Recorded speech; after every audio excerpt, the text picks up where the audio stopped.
chat about probably one of the biggest pitfalls that I've seen for myself back in the early days, and that I see quite consistently within newer practitioners or the more um, kind of loose practitioners, for lack of a better word, and that's skipping over ethics. It might not sound as exciting as learning a new modality or offering a new service, but ethics are the backbone of every sustainable and trustworthy practice. We must have ethics. Without them, the entire foundation of your work can become compromised. And I absolutely speak from experience here. Like back in the day, I didn't have ethics, didn't know it was important. And one of the reasons ethics often gets overlooked is because many practitioners, we step into this work from a place of calling. You know, this is our purpose, it's what we're meant to be doing. Rather than from a place of formal practice, we're often taught. We're often self-taught, we're guided by intuition, or we're trained in traditions that don't always spell out a code of conduct, or ethics. Um, because of this, some practitioners assume ethics are a optional extra, or they simply believe that having good intentions is enough. But good intentions don't prevent harm. Okay, I'll say that again. Good intentions don't prevent harm. Ethics are what protect both you and your clients. Ethics prevents harm, not good intentions. When we as practitioners skip ethics, the risks are absolutely real. Clients may be left feeling unheard, unsafe, even manipulated if boundaries aren't clear, ethics aren't established. Misuse of language can create dependency rather than empowerment for our clients. Sharing too many personal details is okay with a little bit of personal share, but this can come across as inappropriate, making promises you can't keep, or working outside of your scope of practice. All of these things can cause harm instead of healing. They can hinder your client's process.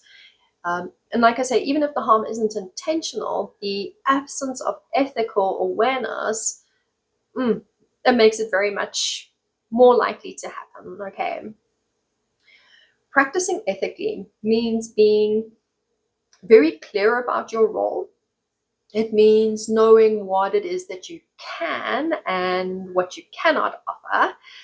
It means respecting things like confidentiality, honoring consent, understanding informed consent, and being mindful of the different power dynamics that exist when someone comes to you for support and for healing. It also means being honest with yourself, asking, am I truly able to serve this person, or do I need to refer them to someone else? Beware of scarcity mindset here and clinging to clients that are out of your scope of work. Again, we're heading into poor ethics there. Another key piece of ethics is transparency. Clients should always know what to expect when working with you. This includes the scope of work, the limits of your modality, your fees, and your policies, cancellations, refunds, all of those nitty-gritty things. Because this clarity is going to build trust, and trust is what allows your sessions to be effective. When your clients know you are grounded in ethics, they feel way safer in opening up to you. And that safety is what makes healing possible. Okay, safety is everything. It's, like I say, foundation of your practice. Ethics is not about limiting your work. It's not about taking away your freedom as a practitioner. It's not about hindering you or giving you more admin work to do. Ethics are about creating a container that protects both you, the practitioner, and the client. And within that container, transformation can unfold without fear of overstepping or misunderstanding and harm. So if you've overlooked ethics in the past, take this as an invitation to pause, like take some time here and reflect. What are your personal boundaries? What are your standards? How do you make them clear to your clients? Where do you need more clarity in your practice? Taking time to establish these foundations, they're absolutely going to strengthen your practice. And it shows that you take your role seriously. For your clients, that means absolutely everything. As I've mentioned, back in my early days as a baby reader, ethics never occurred to me. I was like, I wasn't even a thought that crossed my mind. And I landed up with bad clients. I landed up with clients that were not fully aware of what I was offering. Like, sure, I read tarot, but how? What? Where? Like, what scopes do I fit inside? What boundaries do I have in place? Can they come and see me and ask me about their best friend? No, you can't. So those ethics, or those lack of ethics, they definitely hindered me back in the early days.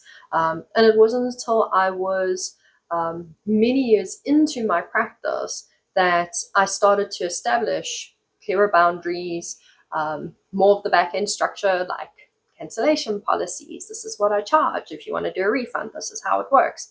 Here's my confidentiality agreements. Here's my client intake forms.